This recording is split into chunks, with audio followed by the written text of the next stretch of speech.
Hey guys, मैं हूं संजीव पांडे और आज हम शुरू करने जा रहे हैं एक नई सीरीज जिसका नाम है टारगेट 95 प्लस। तो सर इसमें ऐसा क्या है कि हम सीधे 95 प्लस ला सकते हैं? सर बिल्कुल ला सकते हैं। ठीक है, जो चाह सकता है वो ला भी सकता है। ठीक है, तो यहां पर देखो, इससे आप पहले तो क्या बनोगे, इससे आप बनोगे प्रो लर्नर। दो मतलब है इसके। एक तो ये है कि आप जो आपका रेगुलर एकेडमिक चल रहा है उससे थोड़ा सा एडवांस आगे पढ़ सकते हो आप। ठीक है, और दूसरी चीज ये है, मतलब हमने बेसिकली अपने क्लास से पहले कर लिया ये सब चीजें। और दूसरा एडवांटेज ये है कि आपको ये एक बेहतर ढंग से सीखोगे।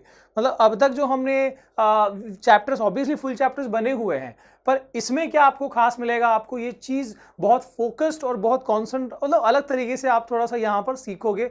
बेसिकली मैं आपको जहां पर जो चीज बतानी है वैसे ही एकदम फ्लो में चलेगा, बस आप देखते जाओ। शुरू करते हैं और आप जरूर बताना एट द एंड, या कहीं भी बीच में आपको लगे कि हाँ सर बढ़िया कंटेंट है तो कमेंट में बता देना। और कोई सजेशन हो, कोई कंप्लेंट हो, कोई भी चीज हो तो बता सकते हो। ठीक है, तो हम शुरू करने जा रहे हैं अपनी कहानी इस साल की with a new name, that is target 95 plus and with a bigger aim. ठीक है, तो शुरू करते हैं गाइस। यहां पर यस, अब ये क्या है सर? ये हमारा पूरा बायोडेटा है, पूरा प्रोफाइल है। आप देख सकते हो यहां पर हमारे टेलीग्राम के ग्रुप है। ठीक है, ये देख सकते हो, Edu Mantra club. And then we are on Instagram, Facebook, ये सब लिंक देख लो, वहां पर जाके आप जुड़ सकते हो। ठीक है, इसके बाद हमारा एक लर्निंग ऐप भी है, एड्यू मंत्रा लर्निंग ऐप। आप सर्च करोगे, फिलहाल वो अवेलेबल है प्ले स्टोर के लिए, तो वो आपको मिल जाएगा। ठीक है, उसमें काफ़ी चीज़ें अलॉन्ग विथ नोट्स और बहुत सारी चीज़ें वहाँ पर अवेलेबल है। फ्री कंटेंट भी है, देख सकते हो जाके। और क्या है सर? और हमारी एक वेबसाइट है जिसका नाम है sanjeevsir.com। काफ़ी बच्चे ऑलरेडी भारी मात्रा में वहाँ पर जुड़े हुए हैं। ठीक है, और यहाँ पर क्या एक्स्ट्रा होता है सर, है ना? चैप्टर तो यहाँ पर हम पढ़ रहे हैं, एक्स्ट्रा क्या हो रहा है यहाँ पर? आपको वीडियो बुक तो पूरी मिल ही जाएगी। ठीक है, जो भी चीजें हैं यहाँ पर वो सब वीडियो बुक के फॉर्म में आपको मिलेंगी।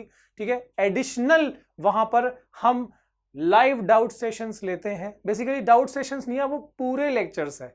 ठीक है, मतलब अब जो लाइव का जो नया बैच सुपर लाइव चालू हुआ है वहां पर, उसमें आपको लाइव हम वहां पर पढ़ाते हैं। और मतलब काफी वो पर्सनलाइज वे में होता है, बच्चों का आपस में हमारा इंटरेक्शन होता है, वो चीजें रहती हैं। ठीक है, along with that we have live quizzes, mock test। ठीक है, और भी मैं आपको बताऊंगा, कुछ नई चीजें आई हैं वहां पर, ऐड हुई है जो यहां पर नहीं मेंशन किया गया। So we have best notes, handwritten notes है आपको जो वहां मिल जाएंगे। ऑनलाइन एग्जाम टाइम सपोर्ट, जो आपके एग्जाम के टाइम पे सपोर्ट मिलता है।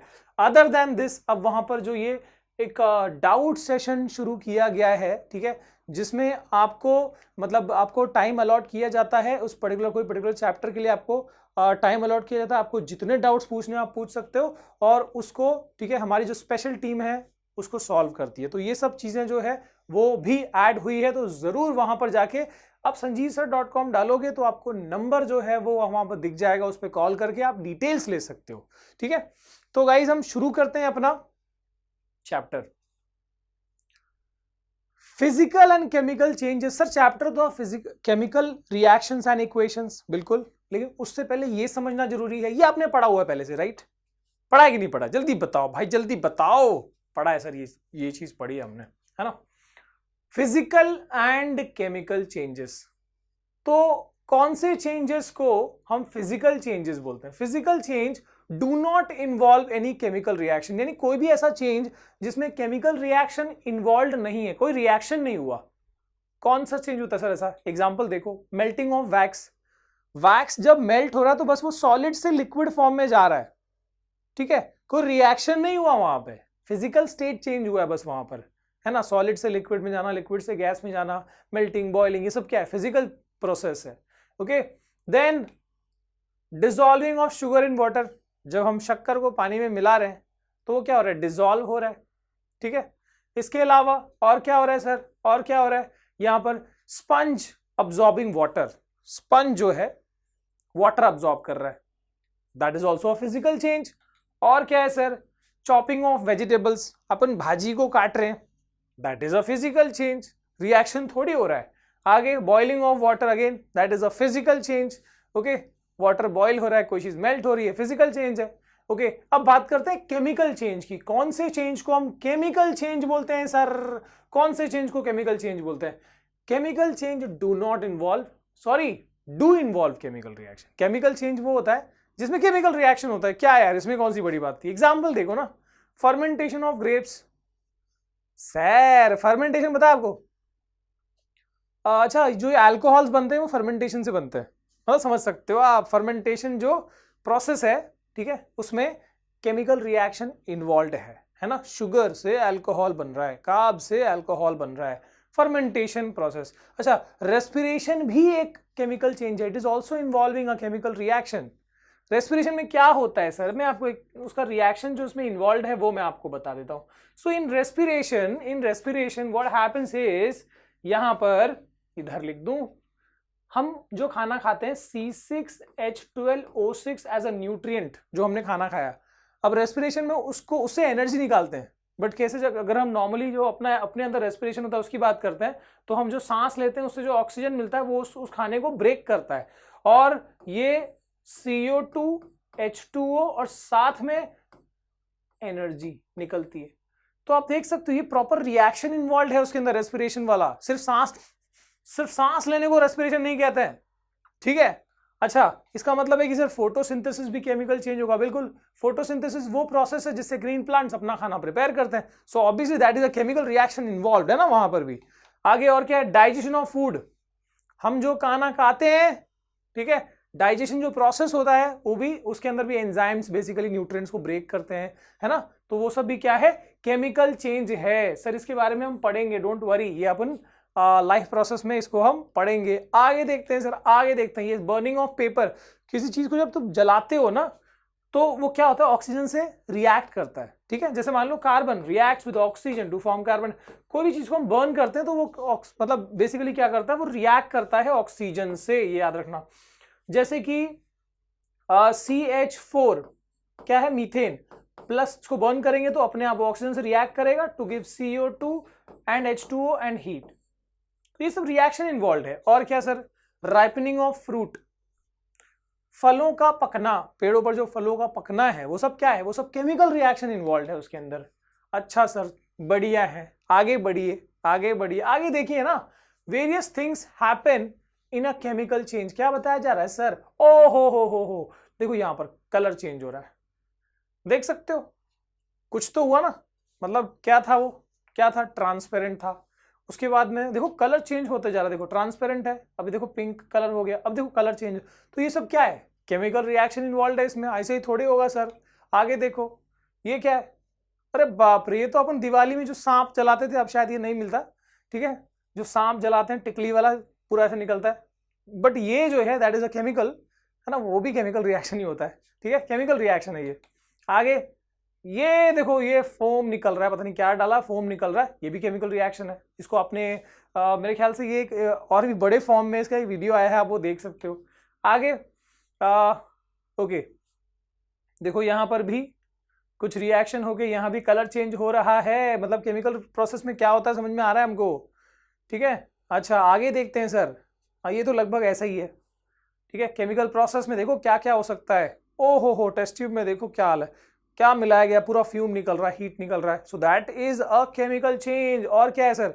देखो यहां पर भी कलर चेंज, जबरदस्त, कितना प्यारा है ये, है ना। तो ये सब क्या है? केमिकल चेंज है सर। केमिकल प्रोसेस में, केमिकल रिएक्शन में बहुत सारी चीजें हमको देखने को मिलती है, चाहे वो कलर चेंज हो, एवोल्यूशन ऑफ हीट हो, बहुत सारी चीजें यहां पर देखने को मिलती हैं, ठीक है। आगे देखते हैं, और यहां पे हम शुरू कर देते हैं with what is a chemical reaction, है ना। अब अपना चैप्टर का एग्जैक्ट जो है रिएक्शन और इक्वेशन। तो केमिकल रिएक्शन होता क्या है? बहुत आसान है यार, बहुत आसान है। मतलब कोई एक केमिकल दूसरे केमिकल से आपस में इंटरैक्ट कर रहा है और कुछ नया प्रोडक्ट फॉर्म कर रहा है ना। जैसे कि so what is a chemical reaction? The process of interaction of chemicals to form new chemicals. Chemicals आपस में इंटरैक्ट करके कुछ नए केमिकल्स प्रोड्यूस करते हैं, उसको केमिकल रिएक्शन कहते हैं। जैसे हाइड्रोजन ऑक्सीजन से रिएक्ट किया, वाटर फॉर्म हुआ, कार्बन ऑक्सीजन से रिएक्ट किया, कार्बन डाइऑक्साइड फॉर्म हुआ या कार्बन मोनोऑक्साइड फॉर्म हुआ, है ना। सो that is a chemical reaction, interaction of chemicals, basically chemicals का आपस में इंटरैक्ट होना। सही है, गलत है? नहीं, झूठ बोल रहा हूं मैं, झूठ बोल रहा हूं, आप बोल दो मैं झूठ बोल रहा हूं। सच बोल रहा हूं भाई, झूठ नहीं बोलता मैं। आगे देखो क्या दिया है, hydrogen react with oxygen to form water. देखो मैं सच बोल रहा था, देखो यहाँ प्रमाण मिल गया आपको। हाइड्रोजन ऑक्सीजन से रिएक्ट करता है, वाटर फॉर्म करता है ना। जैसे कि देखो यहाँ पर हाइड्रोजन, हाइड्रोजन आपको पता है H2 फॉर्म में होता है, तो ये मान लो H है, ये H है, तो H2 हो गया ना डायटोमिक। ये भी अपना H2 है, और ये किससे रिएक्ट कर रहा है, O2 से रिएक्ट कर रहा है, और क्या फॉर्म कर रहा है देखो। सो ये फॉर्म हो रहा है, ये अपना O है, ये और ये H2O, और यहाँ भी देखो ये भी H2O। सो बेसिकली क्यों ये दो एक का क्या कहानी है वो आपने ऑलरेडी पढ़ा है, जो लॉ ऑफ डेफिनाइट प्रोपोर्शन 9 में उसमें देखा है। बट ठीक है, फिलहाल इतना याद रखो, हाइड्रोजन ऑक्सीजन से रिएक्ट करके क्या फॉर्म करता है, वाटर, है ना। That is a chemical reaction, interaction of chemicals to form new compounds, to form new chemicals. Okay, आगे what is a chemical equation. अगर रिएक्शन ये है तो इक्वेशन क्या है। अब देखो इसी को थोड़ा इज्जत में लिखा जा सकता है, ठीक है।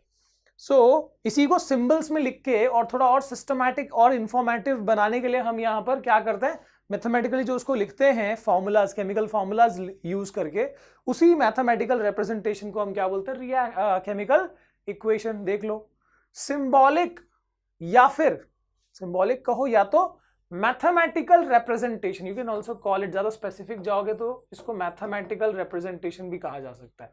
So the mathematical representation of a chemical equation, sorry of a chemical reaction that involve the use of formula and symbols, है ना। उसमें होता क्या है, फॉर्मूला और सिंबल्स का यूज किया जाता है। किसी रिएक्शन को, सिंपल है, किसी रिएक्शन को मैथमेटिकली लिखना, जैसे यहां पर किसी को हम लिख सकते हैं ना, देखो यहां पर किसी को हम क्या लिख सकते हैं, H2 reacting with O2 to give H2O। Sir क्या फायदा है इसके लिखने का, ऐसे लिखने का, इसका एडवांटेज क्या है। देखो अगर आप जब ये दिख रही है, आपको दिख रहा है hydrogen reacting with oxygen to form water, इससे हमको बस इतना ही पता लग रहा है कि हाँ क्या रिएक्ट किया, क्या फॉर्म हुआ।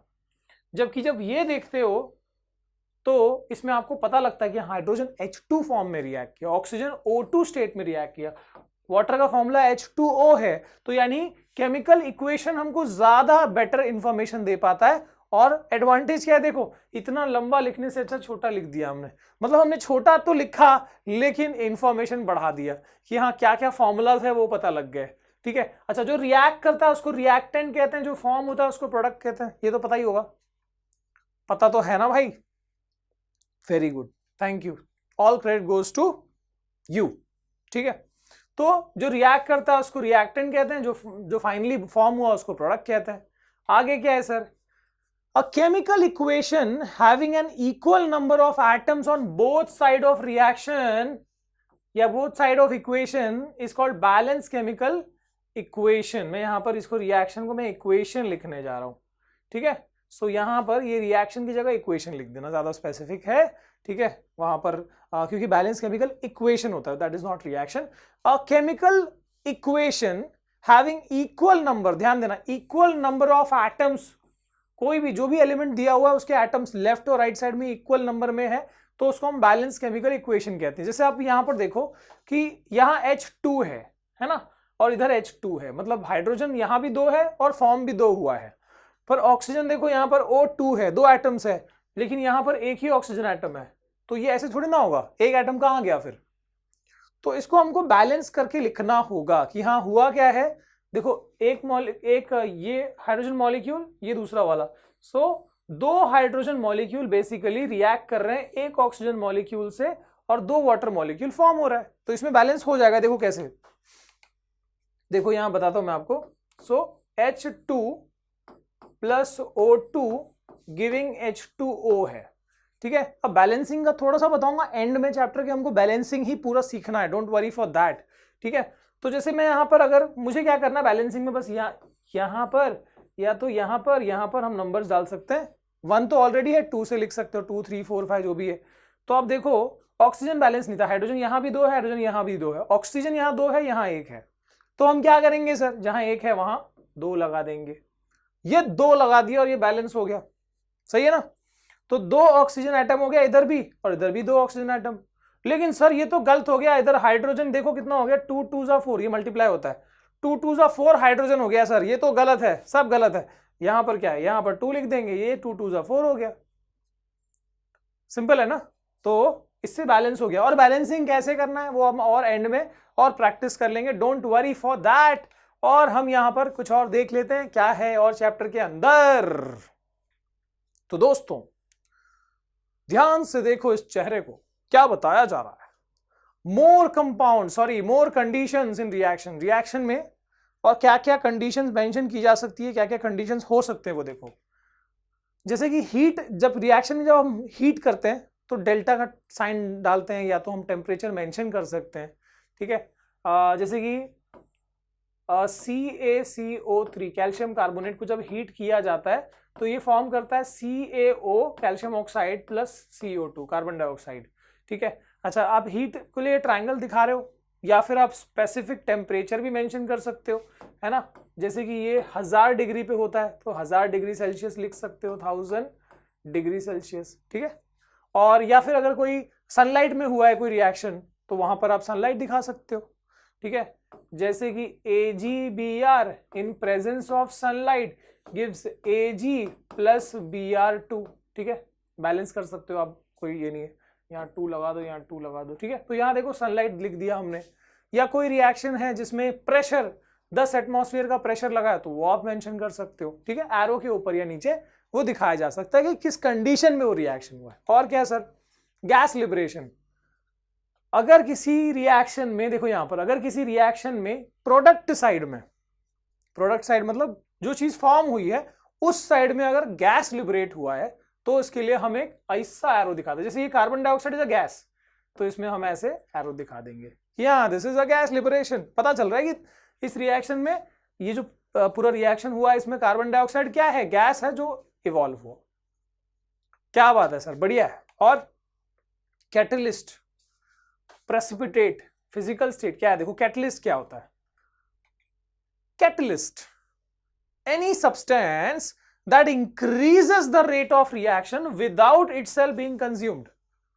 एक बार ध्यान से पढ़ लो, ध्यान से पढ़ लो, क्या दिया है, कोई भी सब्सटेंस जो रिएक्शन की स्पीड को बढ़ा देता है, रेट ऑफ रिएक्शन मतलब स्पीड ऑफ रिएक्शन। सो कोई भी सब्सटेंस जो रिएक्शन की स्पीड को बढ़ा देता है, ऐसा नहीं कि हर रिएक्शन के लिए एक ही पर्टिकुलर कैटलिस्ट होगा, पर ऐसे केमिकल्स को हम कैटलिस्ट बोलते हैं। ये खुद कंज्यूम भी नहीं होते भाई। एग्जाम्पल देख लो, जैसे कि जब मैं कहता हूं कि मान लो A और B रिएक्ट हो रहे हैं, मैंने एक पर्टिकुलर अमाउंट लिया है A और B का और ये फॉर्म कर रहे हैं C, A and B reacting to form C। अब यहां पर मैंने ये पूरा मिला के मान लो कि मैंने 2.5 किलो लिया था, 2.5 kg, तो ऑब्वियसली ये भी 2.5 kg फॉर्म होगा, उसमें कोई दो राय नहीं है। बट यहां पर इस रिएक्शन को होने में मान लो कितना टाइम लगता है, मान लो 35 मिनट लगते हैं, 35 मिनट्स लगते हैं इस रिएक्शन को होने में। मैं परेशान हो गया यार, इतना कौन टाइम रुकेगा, मैं नहीं रुक रहा। तो मैंने ये पाया कि एक ऐसा केमिकल है जिसका नाम है X। तो सपोज एक X ऐसा केमिकल है जिसके होने से, बस उस डब्बे में जहां पर A और B डाला आप X भी डाल दो, तो उसके होने से रिएक्शन जो है वो फास्ट हो जाएगा। जो 35 मिनट लगते हैं अब मान लो कि वो 15 या 20 मिनट में हो रहा है। अच्छी बात है सर। और अच्छी बात यह है कि X को मैंने, मान लो कि मैंने X को 20 ग्राम लिया था, उस डब्बे में डाला था मैंने जहां रिएक्शन हुआ। रिएक्शन कंप्लीट होने के बाद मैं फिर देख रहा हूं कि X जो है बिल्कुल यूज नहीं हुआ, वो 20 ग्राम का 20 ग्राम वही पड़ा हुआ है। तो उसको हम क्या बोलते हैं, कैटलिस्ट बोलते हैं, कि जो खुद बिना कंज्यूम हुए रिएक्शन को खाली फास्ट करता है। तो उसको कहां लिखेंगे हम, ऐसे लिखेंगे कि A and B in the presence of X give C। ठीक है, X क्या है, कैटलिस्ट है जो रिएक्शन को फास्ट करने के लिए यूज हुआ, खुद वहां पर कंज्यूम नहीं हुआ। जितना मैंने डाला था रिएक्शन होने के बाद उतना मैंने X वापस निकाल लिया। आगे बात समझ में, इसको कैटलिस्ट कहते हैं। ठीक है, अच्छा इसकी मतलब इसमें भी ना और भी चीजें होती है, जैसे कि 10th के बाद आप पढ़ोगे कि कुछ ऐसे केमिकल्स होते हैं जो रिएक्शन को स्लो डाउन भी करते हैं, दे आर कॉल्ड पॉइजन्स। तो वो हमको अभी नहीं पढ़ना। वैसे आगे क्या है सर, आगे है precipitation reaction produce insoluble salts. हाँ जी, क्या है ये प्रेसिपिटेशन रिएक्शन? उन रिएक्शंस को कहते हैं जिसमें प्रेसिपिटेट फॉर्म होता है। और प्रेसिपिटेट क्या होता है, इनसोल्यूबल सॉल्ट। एग्जाम्पल देखते हैं सर, बेटर है। एग्जाम्पल ये है कि ये है लेड नाइट्रेट, PbNO3 ट्वाइस मतलब लेड नाइट्रेट। और ये लेड नाइट्रेट रिएक्ट करता है सोडियम आयोडाइड के साथ। एंड देखो यहां पर क्या हुआ, ये जो आयोडीन है वो लेड के साथ भाग गया, और जो सोडियम है वो नाइट्रेट के साथ भाग गया। ठीक है, तो आप देख सकते हो क्या क्या फॉर्म हुआ, लेड आयोडाइड फॉर्म हुआ और सोडियम नाइट्रेट फॉर्म हुआ। अब देखो ये एक्वस फॉर्म में है, एक्वस नहीं मतलब डिसॉल्व फॉर्म में है, जबकि ये सॉलिड फॉर्म में है और जो डिसॉल्व नहीं हो पाया। तो ये यानी कि डिसॉल्व नहीं हो पाया मतलब क्या, इनसॉल्युबल है। तो ये इनसॉल्युबल पार्टिकल्स क्या होंगे, ऐसे डब्बे में ऐसे नीचे की तरफ धीरे धीरे वो जमा होंगे, नीचे की तरफ जा रहे एकदम निराश होकर नीचे की तरफ, इसलिए हम यहाँ पर ऐसे नीचे की तरफ एरो दिखा देंगे। ठीक है, तो जहां भी कुछ प्रेसिपिटेट फॉर्म हुआ आप वहां पर, क्योंकि वो पार्टिकल नीचे की तरफ, गैस में हम ऊपर की तरफ दिखा रहे हैं क्योंकि वो ऊपर इवॉल्व होता है, ये इनसॉल्युबल पार्टिकल नीचे जमा होगा, सेटल होगा, इसलिए हम इसको नीचे की तरफ का एरो दिखाते हैं। जैसे मान लो A + B giving C + D, और अगर मान लो D प्रेसिपिटेट है तो मैं या तो नीचे ब्रैकेट में PPT लिख दूं प्रेसिपिटेट, या तो डाउन हेड एरो ऐसे दिखा देता हूं। तो अप हेड एरो का मतलब है gas evolve on the product hand side, और यहां पर भी डाउन हेड एरो कब दिखाते हैं, जब इनसॉल्युबल सॉलिड पार्टिकल यानी प्रेसिपिटेट फॉर्म होता है। This is a very important question again कि व्हाट इज प्रेसिपिटेशन रिएक्शन। तो प्रेसिपिटेशन रिएक्शन वो होता है सर जी, प्रेसिपिटेशन रिएक्शन वो होता है जिसमें प्रेसिपिटेट फॉर्म होता है। प्रेसिपिटेट क्या, insoluble salt, sorry insoluble solid या सॉल्ट फॉर्म हो। ठीक है, ओके। इसके बाद क्या है, इसके बाद है physical states.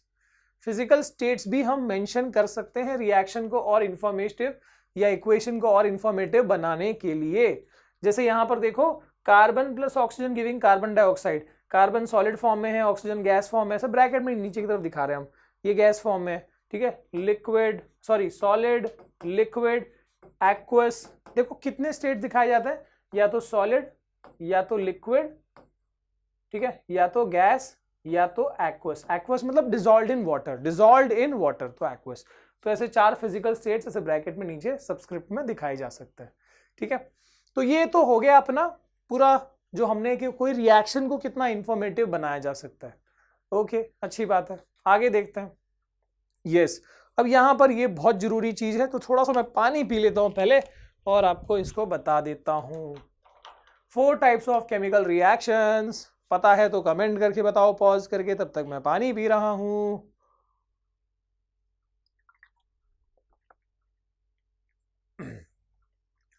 Okay, so we have 4 types of reactions. कौन से?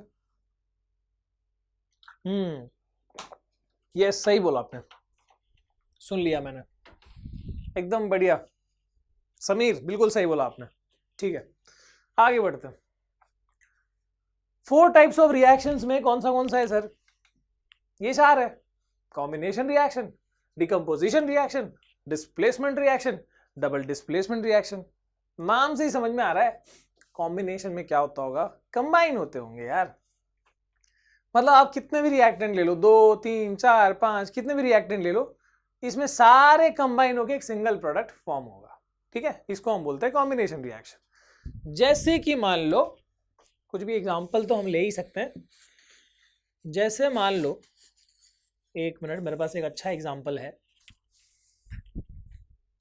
कि मैंने 2 केमिकल्स लिए, केमिकल 1, केमिकल 2, और ये दोनों केमिकल्स को मैं कंबाइन करने जा रहा हूं, और ये डब्बे में रखा और डब्बे से निकला, देखो ये फाइनली एक प्रोडक्ट फॉर्म हो गया। ठीक है, सो कॉम्बिनेशन रिएक्शन में क्या होता है, कॉम्बिनेशन रिएक्शन में 2 या 2 से ज्यादा रिएक्टेंट्स कंबाइन करके सिंगल प्रोडक्ट फॉर्म करते हैं।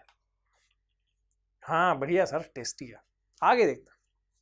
सो ए और बी रिएक्ट किए और एक single product A B form हो गया।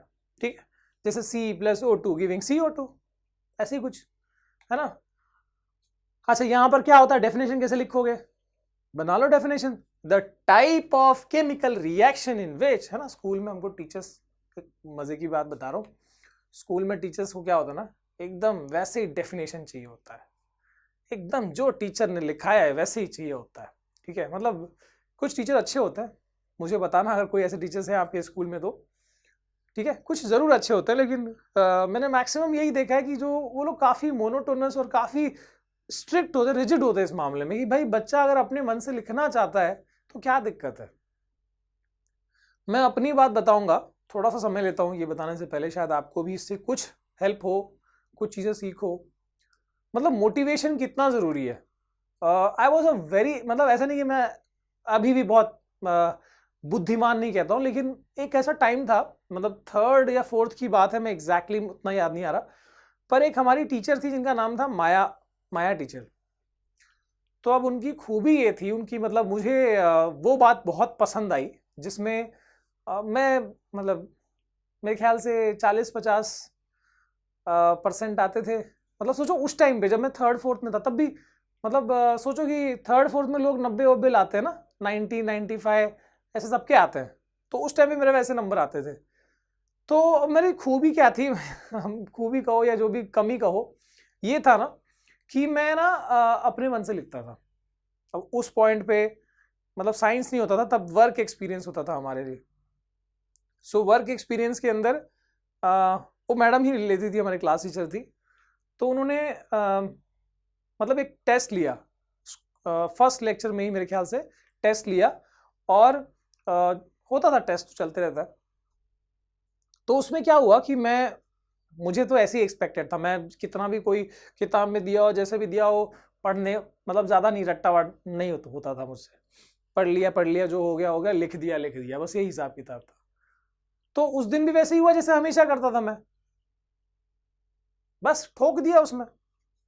अब बात क्या हो गई कि उस दिन मतलब शायद मेरे ख्याल से वो मेरे उस 4th क्लास में शायद वो पहली बार वो मैडम के रेफरेंस में मैंने उनका टेस्ट लिखा था। उन्होंने देखा, उन्हें बहुत पसंद आया कि नॉर्मली जितने बच्चे हैं जो टॉपर भी हैं, वो लोग क्या करते हैं, बस एक बना हुआ एक सिस्टम बना हुआ है, हाँ टीचर ने पढ़ा दिया, लिखा दिया, वो आंसर पढ़ के आना, लिख देना है। बट मैंने अपने हिसाब से लिखा था। ठीक है, आपको पता है उस टाइम की साइंस में क्या होगा यार, मतलब एक अजीब सी चीज़ें थी, जैसे कुत्ता नीचे गिरा हुआ है, तो उसको कैसे आप ये करोगे ट्री, मतलब ऐसी चीज़ें थी। तो उसमें मैंने अपने तरीके से लिखा, और मुझे बाकायदा मैडम ने बुला के क्लैपिंग करवाया पूरे क्लास में। और सिर्फ वही नहीं, बाकी जो सेक्शंस है वहाँ भी ले जाके वहाँ के टीचर्स को बताया। और मतलब ये शायद अब 9-10 के लिए कोई बड़ी बात नहीं होगी, 9-10 के बच्चों के लिए, बट वो टीचर के लिए शायद अब मैं समझता हूँ कि शायद इसलिए शॉकिंग हुआ कि 3rd 4th का बच्चा अपने मन से सोच समझ के कुछ लिख रहा है। ठीक है, अब तो काफी बच्चे बड़े स्मार्ट हो गए हैं, मतलब बचपन से ही बच्चे बहुत स्मार्ट हो गए हैं ना, फोन चलाना, टैब चलाना बहुत आसान हो गया। पर उस टाइम पे शायद कोई ऐसा 3rd 4th में अगर अपने मन से इतना कुछ लिख रहा है, बड़े आंसर्स भी लिख रहा है, तो वो एक अच्छी चीज थी। बट मेरे लिए क्या फायदा हुआ, मेरे लिए फायदा ये हुआ कि मुझे एक बहुत बढ़िया मोटिवेशन मिला। ठीक है, या मुझे एक मतलब बोलते हैं ना, एक मतलब बढ़ावा मिला, एंकरेजमेंट मिला। ठीक है, और ऐसा लगा कि हाँ नहीं, इस चीज को भी अप्रिशिएट किया जाता है। तो एज अ छोटा सा बच्चा मेरे लिए वो बहुत काम किया, जो मैं आगे बढ़ता गया जब तो मैं उसी चीज को अडॉप्ट करता गया। और शायद इसलिए मैं साइंस थोड़ा जो कर लेता हूँ, शायद उस वजह से वही रीजन है। So thank you Maya madam, जहां भी आप हो। ठीक है, मैं कहना चाहूंगा थैंक्स फॉर दैट, कि उस टाइम से जो मुझे वो एंकरेजमेंट मिला ना, भले ही आगे कहीं जो नंबर है वो कहीं कम मिले, कहीं ज्यादा मिले, उससे फर्क नहीं पड़ा, लेकिन ये चीज हमेशा अंदर रह गई, बन गई कि हाँ कुछ अच्छा होता है इससे। ठीक है, तो मैं जितने भी अगर टीचर्स यहाँ सुन रहे हो, मैं जरूर चाहूंगा कि आप थोड़ा इस तरीके से मोटिवेट किया करिए। हमेशा कम नंबर देना, हमेशा अपने ही सेंटेंस के ऊपर नंबर देना, ये थोड़ा गलत लगता है मुझे। बच्चा जब अपने तरीके से लिख रहा है, ठीक है, ऐसा नहीं है कुछ भी लिखा है तो आप करो, लेकिन अपने तरीके से जब कुछ कोशिश कर रहा है तो उसको मोटिवेट करना, उसको एंकरेज करना बहुत ज़रूरी है। ठीक है, क्योंकि वही चीज़ आगे जाके शायद वो कोई और संजीव सर बने, या कोई और मुझसे भी कोई अच्छा, ये बहुत बहुत काफ़ी नाम है तो आप वैसे बन जाए शायद। ठीक है, भले ही आपका नाम ले या ना ले, लेकिन उसका लाइफ तो सुधर जाएगा। ठीक है, चलो भाई, एक लंबी कहानी हो गई, इतने में तो ये पूरा एक्सप्लेन कर देते, पर ठीक है, शायद आपके लिए या किसी और के लिए काम आ सकता है। जो बच्चे यहाँ सुन रहे हैं उसमें से कोई टीचर बन सकता है, काफी बच्चे बन सकते हैं, तो उनके लिए भी काम आएगा। सो कॉम्बिनेशन रिएक्शन में हमने क्या कहा है कि 2 और more reactants combine to form a single product. Single product याद करो, रिएक्टेंट 2 या 2 से ज्यादा हो, पर प्रोडक्ट हमेशा एक ही फॉर्म होगा। ठीक है, इसमें हम चाहे तो एग्जाम्पल लिख सकते हैं, जैसे C plus O2 giving CO2 या H2 plus O2 giving H2O. Okay, then decomposition reaction बिल्कुल उसका अपोजिट है, इसमें कंबाइन होता है, इसमें ब्रेक होता है. ठीक है, डिकम्पोजिशन मतलब ब्रेक होना. जैसे ए बी एक सिंगल रिएक्टेंट है, ब्रेक हो गए, देखो दो प्रोडक्ट फॉर्म हो गया, तो तीन भी हो सकता था, बट ये सिंगल होता है. इसमें क्या था, इसमें प्रोडक्ट सिंगल होता है, इसमें क्या होता है, रिएक्टेंट सिंगल होता है. इतना ही फर्क है. So the type of chemical reaction in which a single reactant decomposes to form two or more product. ध्यान देना, the type of chemical reaction in which a single reactant decomposes to form two or more product. Sir example, यार सही है यार, मतलब तुमको बस कुछ नहीं है, बस एग्जाम्पल पूछ लेते हो, खुद से ट्राई किया करो यार, ये गलत बात है. अभी तो इतनी लंबी कहानी सुनाई मैंने आपको. चलो यार बताओ, आप नहीं बताना पड़ेगा, जल्दी सोचो. यस, याद आ गया, बिल्कुल सही. CaCO3 कैल्शियम का अभी लिखा था मैंने, है ना, क्या फॉर्म करता है, बिल्कुल सही, calcium oxide plus carbon dioxide. But obviously आपको पता है कि यहां पर हीट किया जाता है ना. सो डिकम्पोजिशन में याद रखो, मेनली यहां पर हमको एनर्जी देनी पड़ती है, एनर्जी डालनी पड़ती है अंदर, तब जाके वो होता है, ब्रेक होता है. आगे डिस्प्लेसमेंट में क्या होता है सर, ये होता है कि एक केमिकल एक दूसरी केमिकल की ग्रुप में से कुछ आयन को डिस्प्लेस कर देगा, या एक आयन को डिस्प्लेस कर देगा, या उसकी जगह ले लेगा. जैसे यहां BC जो है, अगेन वेरी बैड, जैसे मैंने BC बोला बच्चे हंसने लगे, गलत बात है. तो ये जो BC है ये केमिकल है, हाँ केमिकल. सो ये जो केमिकल है इसमें ये A जो है ये B से ज्यादा रिएक्टिव था, इसलिए इसने क्या किया, B की जगह ले ली और B को निकाल दिया, निकाल के बाहर फेंक दिया.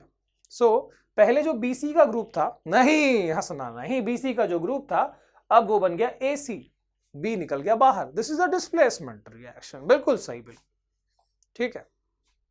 सो ये है डिस्प्लेसमेंट रिएक्शन. इसका डिफाइन कैसे करें सर, इसमें देखो एक बहुत जरूरी चीज ये है कि कोई भी किसी को भी डिस्प्लेस नहीं करेगा. द बाहर का element should be more reactive than the अंदर का एलिमेंट. आ गई बात समझ में, आ गई कि नहीं आ गई यार, ये गलत बात है, तुम हाँ ना बोलते नहीं हो, बस मैं बकबक करता रहता हूं, बोल दिया करो. ठीक है, यस, हाँ देखो अभी आ रहा है, अभी कैसे आ रहा है, अभी आवाजें आ रही है, वेरी गुड. प्यास लग गई यार.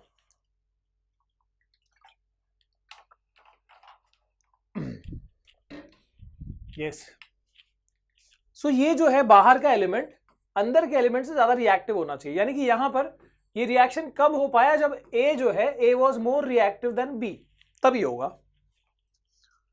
सर इसका डेफिनेशन क्या होगा, बिल्कुल बना सकते हो. The type of chemical reaction in which a more reactive element displaces the less reactive element. The more reactive element displaces the less reactive element from its compound. जैसे यहां पर ये मोर रिएक्टिव था, इसने लेस रिएक्टिव को displace कर दिया उसके कंपाउंड में से, उसी के कंपाउंड में से. So this is displacement reaction. For example I can write zinc plus copper sulphate CuSO4. Since zinc is more reactive than copper, तो इसने इसको डिस्प्लेस कर दिया, कॉपर को निकाल फेंक दिया. कॉपर बेचारा अकेला बैठ के रूठ के रो रहा है, और यहां पर ये फॉर्म हो गया जिंक सल्फेट ZnSO4. आ गई बात समझ में, आई कि नहीं है, जल्दी बताओ कमेंट करके. सर्दी हो गई भाई, बड़ी सर्दी की बात है. आगे देखते, तो ये देख लो आप. अच्छा, इसमें भी सर हमको कुछ याद रखना है क्या, इसमें बस इतना फिलहाल याद रखो, मेटल्स नॉन मेटल्स में आप सीख जाओगे. फिलहाल याद रखो, zinc more reactive than iron more reactive than copper.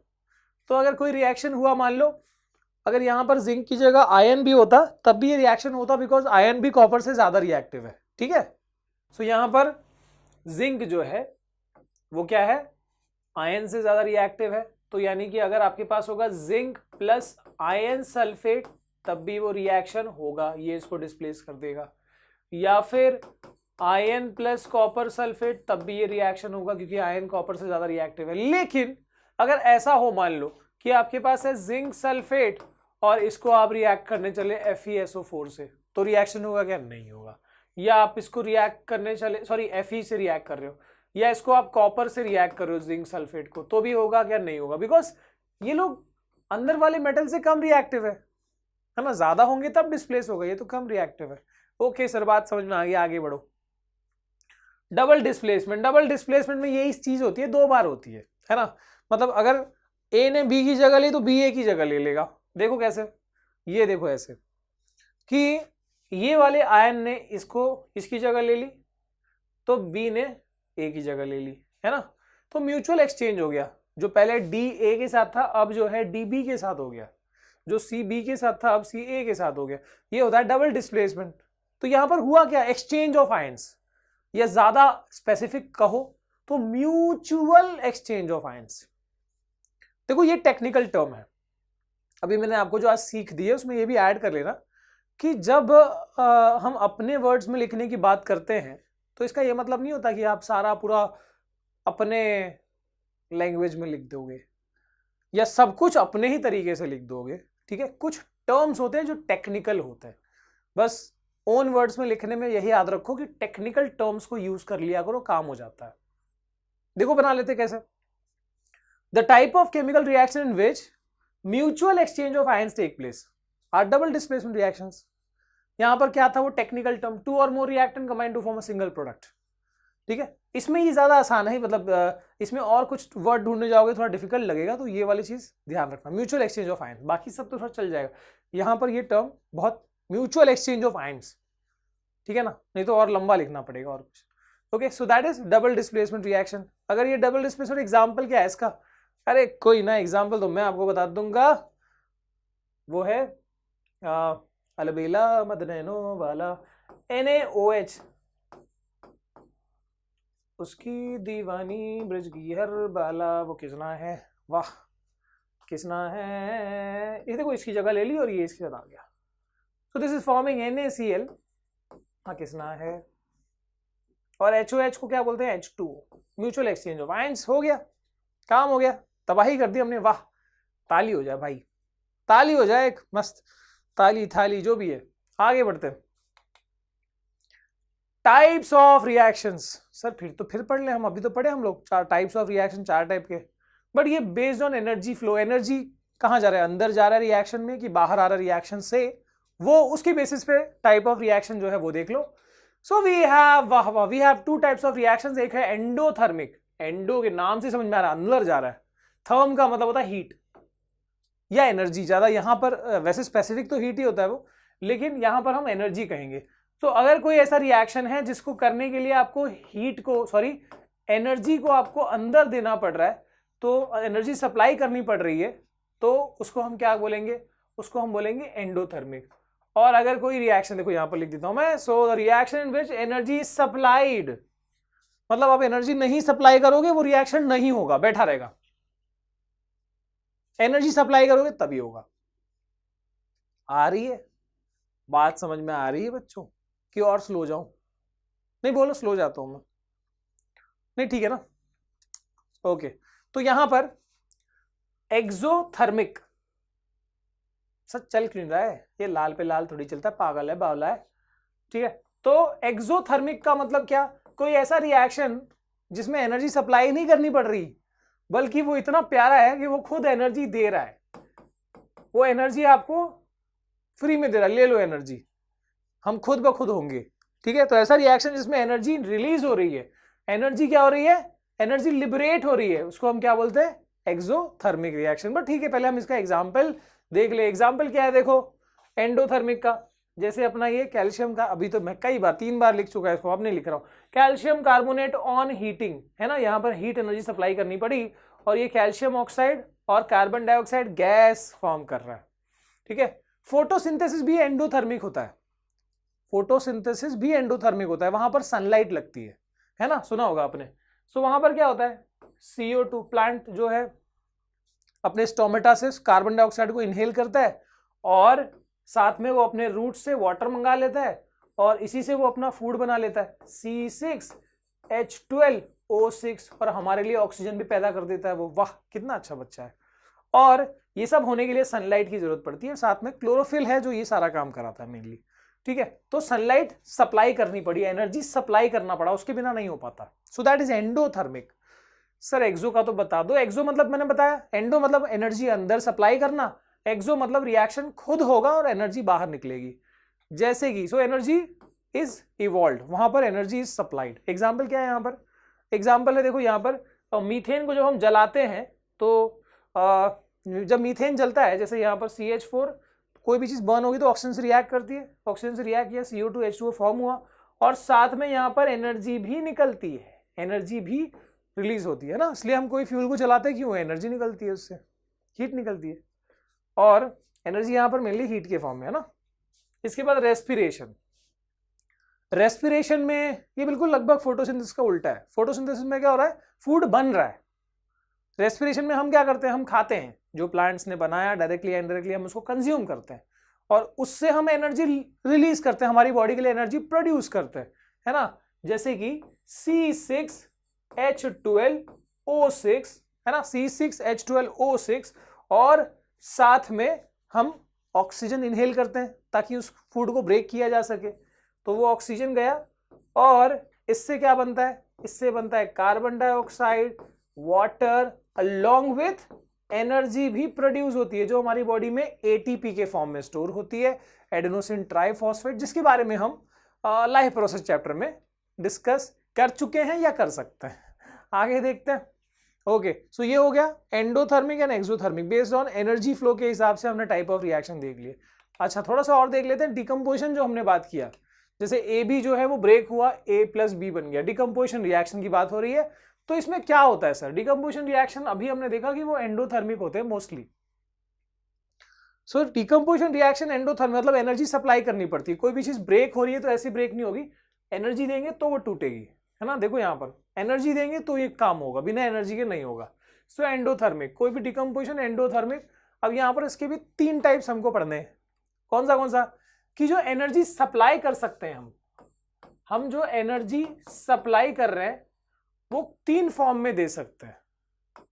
Heat के फॉर्म में, जो हमको 10 में पढ़ना है उस हिसाब से बता रहा हूं, हीट के फॉर्म में, लाइट के फॉर्म में, और इलेक्ट्रिसिटी के फॉर्म में। सो डिकम्पोजिशन रिएक्शन के 3 टाइप मैं यहां लिख रहा हूं जो हमको पढ़ने हैं। थर्मोलाइसिस, थर्मो मतलब मैंने बताया स्पेसिफिकली हीट होता है, तो थर्मोलाइसिस मतलब जहां हीट सप्लाई करनी पड़ेगी, ठीक है। और ठीक है, मैं यहां पर लिख देता हूं, थर्म का मतलब है हीट। 1 मिनट। सो थर्मोलाइसिस मतलब हीट सप्लाई करनी पड़ेगी, और फिर तब जाके, लाइसिस मतलब होता है ब्रेक डाउन। थर्मो मतलब हीट, लाइसिस मतलब ब्रेक डाउन। तो ऐसा कोई डिकम्पोजिशन रिएक्शन जिसमें हीट सप्लाई करनी पड़े वो थर्मोलाइसिस। तो इसका एग्जांपल देख लो, जैसे कि ये CaCO3, again I am writing it. तो CaCO3 on heating give CaO + CO2, heat supply करनी पड़ी, ठीक है। अच्छा, फोटोलाइसिस, ऐसा डिकम्पोजिशन रिएक्शन, लाइसिस मतलब ब्रेक डाउन। सो ऐसा ब्रेक डाउन रिएक्शन या ऐसा डिकम्पोजिशन रिएक्शन जिसमें केमिकल को तोड़ने के लिए हम फोटो यानी किसका? लाइट का यूज कर रहे हैं।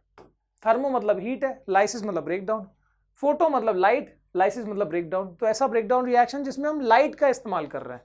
जैसे यहां पर देखो सिल्वर क्लोराइड, ठीक है, ये ग्रे कलर का हो जाता है जब लाइट पड़ती है उस पर। क्यों? क्योंकि इसमें रिएक्शन होता है AgCl in the presence of sunlight gives Ag + Cl2, है ना। तो ये ग्रे कलर का फॉर्म होता है। तो आप यहां पर देख सकते हो सनलाइट में ये ब्रेक डाउन हुई है। सो दैट इज फोटोलाइसिस। आगे सर, आगे देखते हैं इलेक्ट्रोलाइसिस। इलेक्ट्रो का मतलब इलेक्ट्रिसिटी, लाइसिस मतलब ब्रेक डाउन। तो जो इलेक्ट्रिसिटी के प्रेजेंस में जो केमिकल को अगर हम ब्रेक कर रहे हैं तो उसको इलेक्ट्रोलाइसिस कह सकते हैं। जैसे वाटर की इलेक्ट्रोलाइसिस में, वाटर यानी H2O में जब हम इलेक्ट्रिसिटी पास करते हैं, है ना, ये प्रोसेस करके, तो यहां पर H2 + O2 फॉर्म होता है। तो ये जो वाटर का ब्रेकडाउन है ये इलेक्ट्रिसिटी के प्रेजेंस में हुआ। सो that is electrolysis. So simple. आगे देखते हैं बच्चा लोग, ठीक है।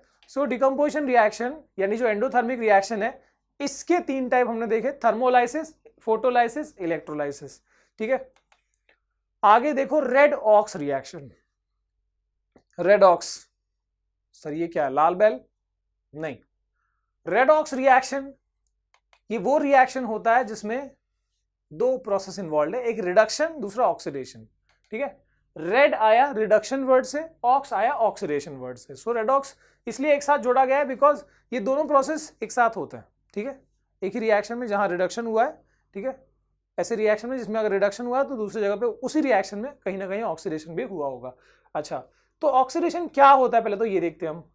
ऑक्सीडेशन नाम से ही समझ में आ रहा है, ऑक्सीडेशन यानी ऑक्सीजन को ऐड करना, किसी जगह पे ऑक्सीजन को ऐड करना। फिर से हम अपना एग्जांपल लेते हैं, मान लो ये केमिकल है, दिस इज ऑक्सीजन। तो अगर इस केमिकल में ये ऑक्सीजन ऐड हो गया तो इसको हम क्या बोलेंगे, ऑक्सीडेशन। व्हाट इज दैट, ये ऑक्सीडेशन है। This is a chemical, this is oxygen, ये ऑक्सीजन मैंने यहां पर ऐसे ऐड कर दिया तो ये क्या हो गया, ये प्रोसेस ऑक्सीडेशन हो गया। रिडक्शन इसका एकदम अपोजिट है, मैं आगे बताऊंगा। रिडक्शन का मतलब क्या है, किसी केमिकल से ऑक्सीजन को निकाल लेना। देखो, ऑक्सीडेशन मतलब एडिशन ऑफ ऑक्सीजन और रिडक्शन का मतलब है रिमूवल ऑफ ऑक्सीजन, बस ऐसे याद रख लो। सो बड़ा काम आ रहा है बेटा तू आगे।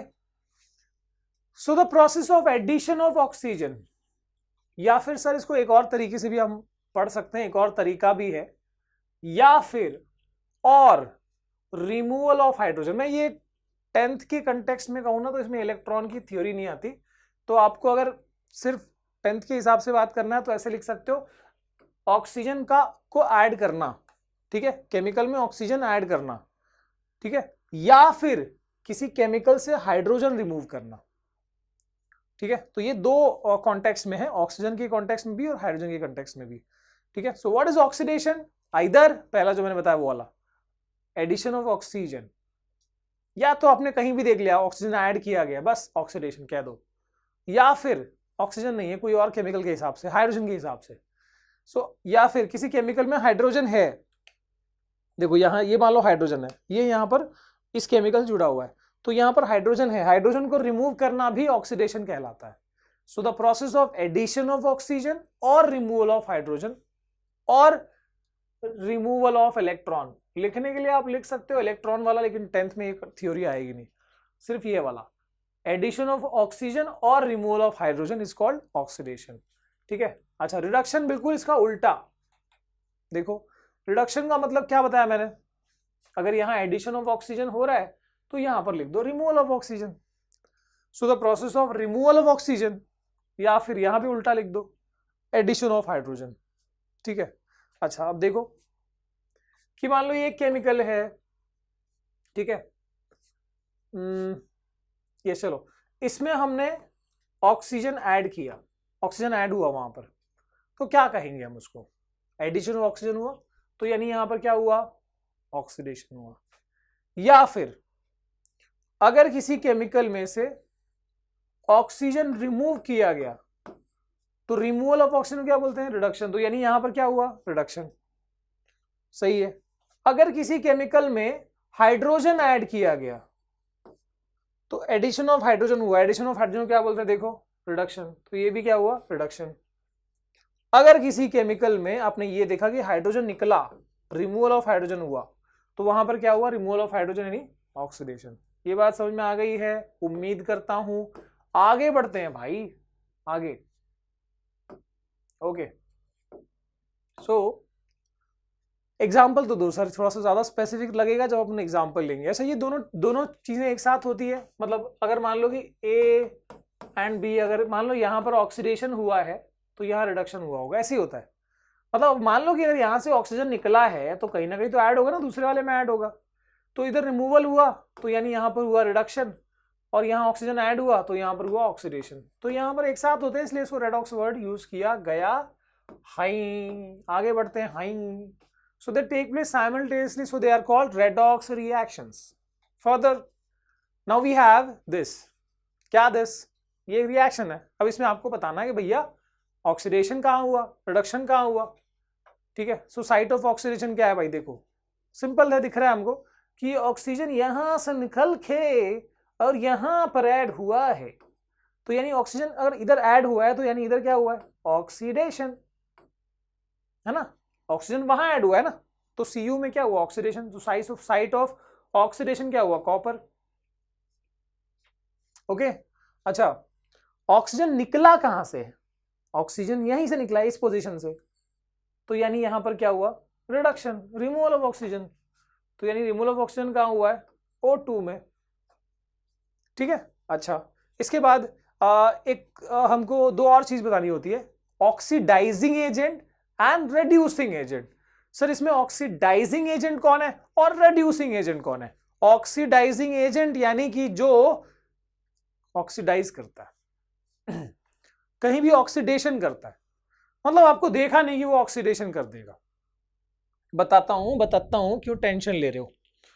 तो मान लो कि ये अपने पास एक केमिकल है, ये जो सेब है, इसमें जो सेब दिख रहा है वो क्या है, वो ऑक्सीजन है जो अभी फिलहाल आम के साथ है। ठीक है, ये मान लो ये खरबूज है, तो ये सब केमिकल्स है। This is chemical 1, this is chemical 2। अब इस केमिकल 2 में देखो यहां पर ये वाली जो चीज है ये ऑक्सीजन है, ये जो सेब है ये ऑक्सीजन है। तो फिलहाल अब देखो यहां से ये सेब को मैं इसमें ऐड कर दूंगा। ठीक है, तो अब क्या हुआ, देखो इसको ऑक्सीजन कहो आप, तो ये ऑक्सीजन, इस केमिकल ने ऑक्सीजन यहां ऐड कर दिया। तो अब देखो यहां पर क्या हुआ, यहां पर एडिशन ऑफ ऑक्सीजन हुआ। ठीक है, तो इधर हुआ ऑक्सीडेशन और यहां से ऑक्सीजन रिमूव हुआ, तो इधर हुआ रिडक्शन, इधर ऑक्सीडेशन इधर रिडक्शन। पर आप वापस से देखो एक बार कि अगर ये केमिकल ऑक्सीडाइज हुआ तो किसकी वजह से हुआ, देखना अगर ये केमिकल ऑक्सीडाइज हुआ तो किसकी वजह से हुआ, जो यहां था उसकी वजह से हुआ, है ना। तो आप कहोगे कि ये जो है ये ऑक्सीडाइजिंग एजेंट है। ठीक है, क्योंकि इसी ने सामने ऑक्सीडेशन किया, अगर नहीं होता तो इधर ऑक्सीडेशन नहीं होता। तो जहां ऑक्सीडेशन होने वाला है, जहां ऑक्सीडेशन हुआ है, उसके सामने वाला ऑक्सीडाइजिंग एजेंट होता है। और इसका अपोजिट भी सोच सकते हो कि इधर क्या हो रहा है, देखो इसमें से ऑक्सीजन निकला है तो इधर रिडक्शन हुआ। सो इस केमिकल में जो रिडक्शन हुआ है ना, इस केमिकल में जो रिडक्शन होने वाला है वो इसकी वजह से होने वाला है। सो ये क्या हुआ, ये रिड्यूसिंग एजेंट हुआ, क्योंकि यहां का रिडक्शन इसकी वजह से हुआ। ये नहीं होता तो किसको ऑक्सीजन ऐड करता है ये। ठीक है, तो ये बहुत सिंपल सी बात है कि जहां पर ऑक्सीडेशन हुआ है वो ऑल एंड ऑल सामने वाले की वजह से हुआ है। तो अगर यहां ऑक्सीडेशन हुआ है तो इसके सामने वाला यानी ये ऑक्सीडाइजिंग एजेंट हुआ। ठीक है, बात को समझो थोड़ा गहराई से कि इधर ऑक्सीडेशन हुआ तो ऑल ड्यू टू ऑक्सीजन, तो ये ऑक्सीडाइजिंग एजेंट हो गया। अगर यहां पर रिडक्शन हुआ है, देखो हम देख रहे हैं यहां पर रिडक्शन हुआ है क्योंकि यहां से ऑक्सीजन निकला है, पर ये किस वजह से हो पाया, रिडक्शन हुआ ओनली बिकॉज ऑफ दिस। ठीक है, तो अगर यहां रिडक्शन इसकी वजह से हुआ तो ये हुआ रेड्यूसिंग एजेंट। सिंपल है, जहां रिडक्शन हुआ है वो ऑक्सीडाइजिंग एजेंट होता है, और सामने क्योंकि वहां ऑक्सीडेशन हुआ है तो वो रेड्यूसिंग एजेंट होता है। ठीक है, अगर मुझ में रिडक्शन हुआ है तो मैं ऑक्सीडाइज, नेचुरल एकदम नॉर्मल सी चीज है। ठीक है, तो ऑक्सीडाइजिंग, मैं इसको थोड़ा मिटाता हूं, नहीं ये रहने दो। तो अगर कॉपर में ऑक्सीडेशन हुआ, ऑक्सीजन ऐड हुआ, तो ऑक्सीजन की वजह से हुआ, सो ये हुआ ऑक्सीडाइजिंग एजेंट। अगर यहां रिडक्शन हुआ, रिमूवल ऑफ ऑक्सीजन हुआ यहां पर, तो ये किसकी वजह से हुआ, कॉपर की वजह से, तो वो हुआ reducing agent. Copper is a reducing agent. ठीक है, आप डेफिनेशन भी लिख सकते हो। ऑक्सीडाइजिंग एजेंट में क्या लिखोगे, the chemical that oxidises other chemicals. भूलना नहीं भाई, भूलना नहीं, बहुत मारता हूं मैं। ठीक है, the chemical that oxidises other chemical but itself get reduce. ये आप चीज ऐड करो कि वो खुद में जो सामने ऑक्सीडेशन करता है ना दुनिया में, यहाँ ऑक्सीडेशन वो खुद ही उसमें रिडक्शन होता है। मतलब बोलते ना हम, जो सबको खुश रखता है उसमें खुद में बहुत दुख होता है, दुखी होता है वो। जोड़ दो कुछ भी, साइंस में कोई भी चीज लिंक कोई भी जोड़ दिया करो, है ना, कुछ भी। सो जो सबको ऑक्सीडाइज करता फिरे, जो ऑक्सीडाइजिंग एजेंट हो, उसमें खुद में रिडक्शन होता है। देखो ना यहाँ पर ये ऑक्सीडाइजिंग एजेंट था, ऑक्सीजन इज ऑक्सीडाइजिंग एजेंट, और इसमें खुद में क्या हुआ, रिडक्शन हुआ, है ना। So the chemical that oxidises other chemical, the chemical that oxidizes other chemical but itself get reduced, इसको हम बोलते हैं ऑक्सीडाइजिंग एजेंट। और reducing agent क्या होता है, उल्टा लिख दो, the chemical that reduces other chemical, देखो यहां रिडक्शन हुआ, कॉपर ने किया, so the chemical that reduces other chemical but itself get oxidized, खुद में क्या हुआ, ऑक्सीडेशन हुआ, उसको हम बोलते हैं reducing agent। डेफिनेशन भी बन गया। और क्या सर यहां बताना है, ये वाला आप बताओगे। अब देखो ये ऑक्सीजन के कॉन्टेक्स्ट में था, ये हाइड्रोजन के कॉन्टेक्स्ट में थोड़ा डिफरेंस है। तो आपका जो भी आंसर है वो देखो चारों का आंसर है ना, वो सब लेफ्ट में रिएक्टेंट साइड से लिखना होता है, यहां से कोई लेना देना नहीं है, ठीक है। अच्छा, हाइड्रोजन यहां से रिमूव हुआ है और हाइड्रोजन इसमें ऐड हुआ है, तो रिमूवल ऑफ हाइड्रोजन क्या बोलते हैं, रिमूवल ऑफ हाइड्रोजन को बोलते हैं ऑक्सीडेशन। तो यानी यहां पर क्या हुआ, ऑक्सीडेशन। वो ऑक्सीजन के कॉन्टेक्स्ट में था, ये हाइड्रोजन, तो यहां उल्टा होगा ही, ऑब्वियसली बात है, ठीक है। और यहां पर हाइड्रोजन ऐड हुआ है, हाइड्रोजन यहां पर ऐड हुआ है, एडिशन ऑफ हाइड्रोजन क्या बोलते हैं, देखो रिडक्शन। तो यहां पर क्या हुआ, रिडक्शन। मैंने बताया आंख बंद करके, जहां ऑक्सीडाइजिंग एजेंट हुआ है उसकी सॉरी जहां पर ऑक्सीडेशन हुआ है उसके सामने वाला ऑक्सीडाइजिंग एजेंट, और जहां रिडक्शन हुआ है उसके सामने वाला रिड्यूसिंग एजेंट। सो ये है site of oxidation and this is reducing agent, ये है site of reduction and this is oxidising agent, ठीक है, मैंने ही बता दिया। चलो करोजन, करोजन क्या होता है सर, बहुत सिंपल बात है, बहुत सिंपल बात है भाई। करोजन का मतलब मेटल्स बहुत रिएक्टिव होते हैं, अगर आपको पता हो, ठीक है। तो मेटल्स के सरफेस के ऊपर जब आप नया लाते हो, मेटल के साथ चमचमाता है, कोई भी मेटल की चीज हो, बर्तन हो, कोई भी चीज हो, नया कितना शाइनी होता है।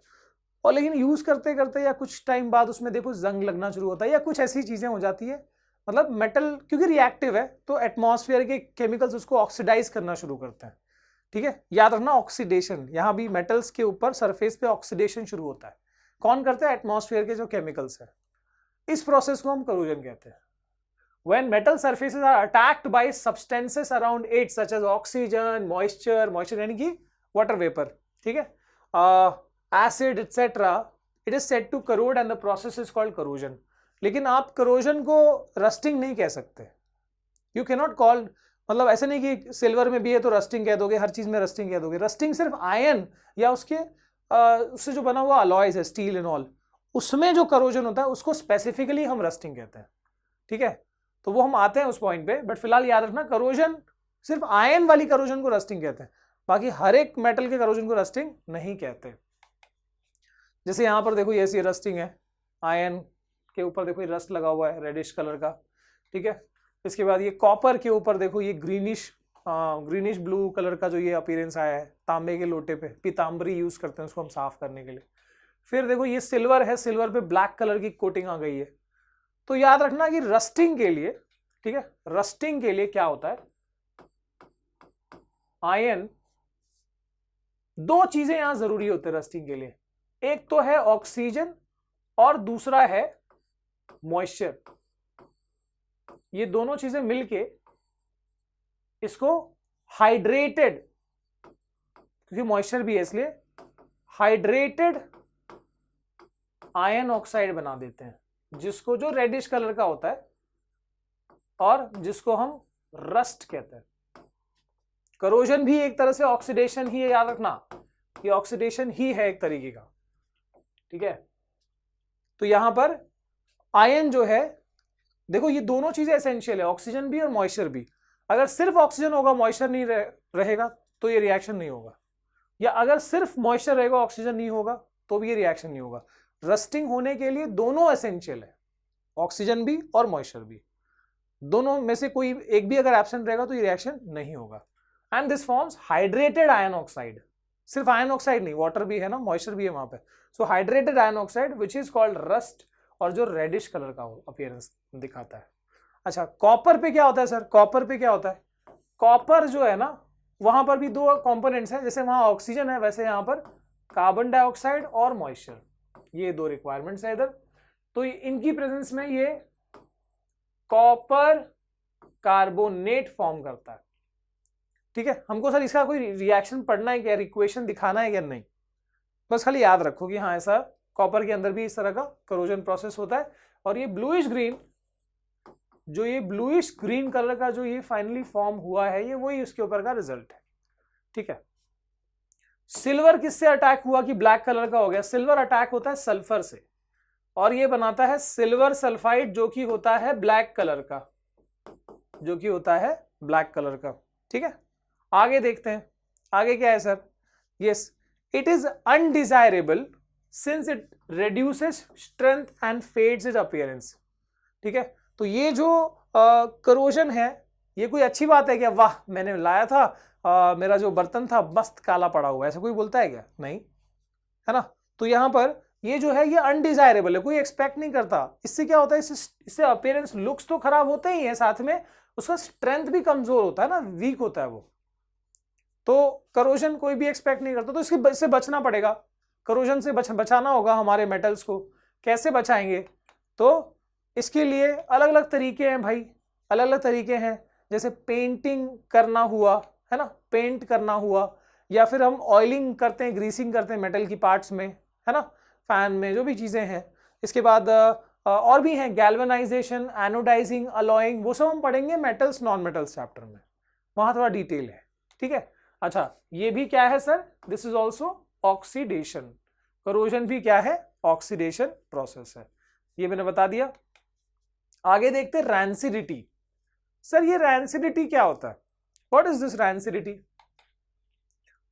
द टेस्ट एंड ओडर, यानी स्मेल। ठीक है, किसका? Food material containing fat and oil, fat और ऑयल। ठीक है, ऐसा कोई भी फूड मटेरियल जिसमें फैट और ऑयल बेस हो, जैसे ग्राउंडनट हो गया, चिप्स हो गया, ठीक है, ड्राई फ्रूट्स हो गए, तो उनमें क्या होता है? उनका जो टेस्ट और स्मेल है वो बदल जाता है, वो खराब हो जाता है, स्पॉइल हो जाता है। कब? जब उसको खुला छोड़ दिया जाता है काफी टाइम के लिए हवा में।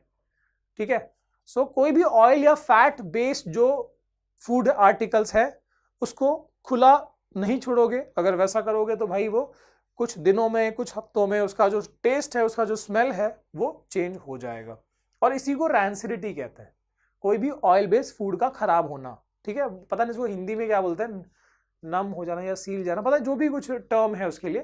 ठीक है, देखो यहाँ पर अगर ग्राउंड नट को, शेंगदाना को आपने, या कैशू नट को, कोई भी चीज को रख दिया काफी टाइम तक, तो उसका टेस्ट खराब हो जाता है, मजा नहीं आता फिर वो, है ना।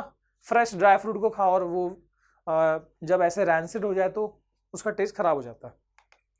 अच्छा, ये चिप्स भी देखो, काफी टाइम तक खुला रख दो, उसका टेस्ट खराब हो जाएगा क्योंकि वो रैंसिड हो जाता है। It is caused by oxidation. यहां भी करोजन की तरह यहां भी क्या है? ऑक्सीडेशन प्रोसेस से ही हुआ है। एटमॉस्फेरिक केमिकल्स ने इसको भी ऑक्सीडाइज कर दिया, अटैक कर दिया। ठीक है, तो यानी किस तरह से ऑक्सीडेशन को हम बचा सकते हैं? तो यहां पर देखो प्रिवेंशन क्या दिया है, बाय एडिंग एंटीऑक्सीडेंट, ऐसे केमिकल्स जो एंटीऑक्सीडेंट्स हैं, जैसे कि नाइट्रोजन गैस। आपको पता होगा कि चिप्स की पैकेट में नाइट्रोजन गैस भरा होता है, पता है ना, लेज में चिप्स कम होती है, गैस ज्यादा होता है ना। तो यहां पर वो गैस कौन सा होता है? कोई भी चिप्स की पैकेट देखते हो, मतलब उसमें गैस भरा होता है, तो क्यों भरा होता है? वो हवा नहीं होता नॉर्मल, वो नाइट्रोजन होता है, क्योंकि नाइट्रोजन क्या है? बहुत ही इनर्ट, बहुत ही कम रिएक्टिव है, और दूसरे वो केमिकल्स को रिएक्ट होने भी नहीं देगा।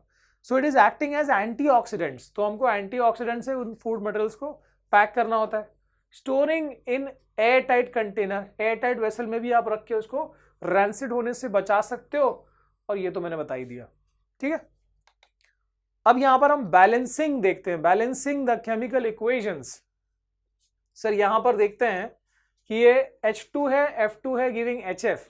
बहुत सिंपल है, देखो बैलेंसिंग में लेफ्ट और राइट साइड में एलिमेंट्स को बराबर करने हैं। यहां पर देखो ये 2 है, हाइड्रोजन यहां एक ही है, और मैंने बताया करना क्या है, आपको इनिशियल जो हर एक केमिकल का इनिशियल जो नंबर है वो चेंज करना है, नंबर ऑफ मॉलिक्यूल्स। तो वैसे यहाँ पर 1 है, हाइड्रोजन यहाँ पर 2 है, यहाँ 1 है, तो I will write 2 here, that's simple as that. तो अगर मैंने हाइड्रोजन 2 लिख दिया, फ्लोरीन भी यहाँ पर देखो 2 हो गया, और यहाँ पर तो फ्लोरीन 2 है ही ऑलरेडी। सो 1 1 2, एक मॉलिक्यूल हाइड्रोजन का रिएक्ट किया विद एक molecule of fluorine to form 2 molecules of HF, hydrogen fluoride. आगे ट्राई करोगे आप, हर एक में आप इसमें पॉज करके कर सकते हो। बैलेंसिंग इज वेरी सिंपल, मैंने इसके ऊपर स्पेशली वीडियोस बनाए हैं, how to balance chemical equations, वो भी आप देख सकते हो। अलग मेरे ख्याल से 2 या 3 वीडियोस हैं उसके ऊपर, डिफरेंट टाइप से हैं, तो आपको जो बढ़िया लगे आप देख सकते हो, मतलब आप देखो जो बढ़िया लगे उसको आप यूज कर सकते हो, ठीक है। अब यहाँ पर भी देखो, मतलब कोई बहुत रॉकेट साइंस नहीं है, आप सिंपल सिंपल से प्रैक्टिस करते करते जितना प्रैक्टिस करोगे उतना आ जाएगा। ये वाला ट्राई करो, पॉज करके ट्राई करो, चलो। जल्दी से ट्राई करो, तब तक मैं पानी पी लूं भाई।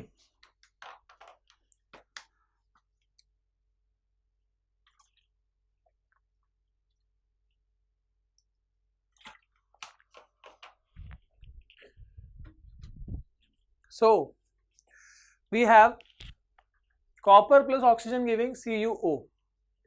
कॉपर एक एक दोनों साइड में, ऑक्सीजन यहाँ 2 है यहाँ 1 है, सो आई राइट 2 हियर।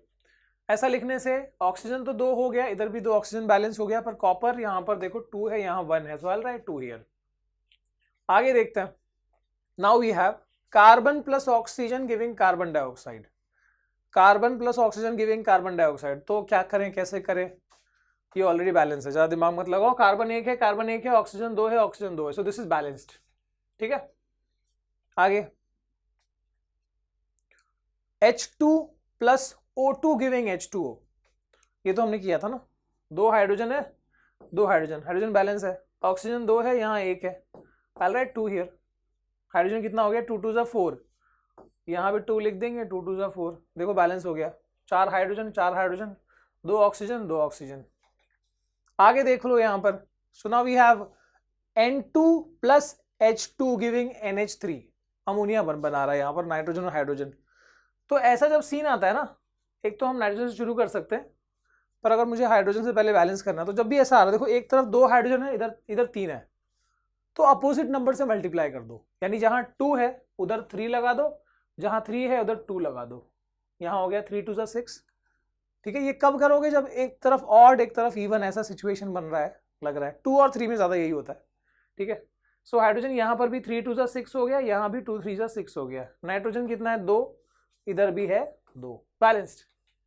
आगे aluminium plus oxygen giving aluminium oxide Al, यहाँ पर Al2 है, तो मैं क्या करता हूँ यहाँ तक 2 लिख देता हूँ, ठीक है। देन ऑक्सीजन कितना है, देखो यहाँ पर 3 है, इधर 2 है, वही 3 2 वाली कहानी हो गई। तो अब देखो जहाँ 2 है मैं उधर 3 डाल देता हूँ, जिधर 3 है उधर 2 डाल देता हूँ, 3 2 6, 2 3 6।